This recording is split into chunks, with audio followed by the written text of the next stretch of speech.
Hello అందరికీ. అరటి చెట్టు దగ్గర ఆంజనేయ స్వామికి ఎందుకు పూజ చేస్తారో మీకు తెలుసా? హిందూ సాంప్రదాయంలో అరటి చెట్టు చాలా పవిత్రమైనది. అరటి చెట్టును శ్రీ మహావిష్ణువు లక్ష్మీదేవి కృపకు సంకేతంగా భావిస్తారు.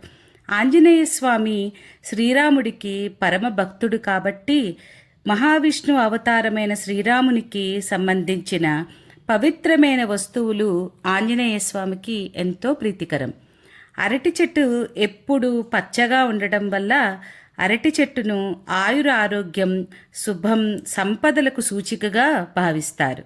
భక్తులు అరటి చెట్టు దగ్గర ఆంజనేయ స్వామిని పూజిస్తే తమ కోరికలు త్వరగా నెరవేరుతాయని నమ్మకం ఉంది. ప్రత్యేకంగా మంగళవారం, శనివారం రోజుల్లో అరటి చెట్టు దగ్గర ఆంజనేయ స్వామిని భక్తితో పూజిస్తే కష్టాలు తొలగి శుభ ఫలితాలు కలుగుతాయని పురాణాలలో చెప్పబడింది. అందుకే అరటి చెట్టు దగ్గర ఆంజనేయ స్వామికి పూజ చేయటం ఎంతో విశిష్టమైనదిగా భావిస్తారు. జై Shri Anjaneya. Thanks for watching.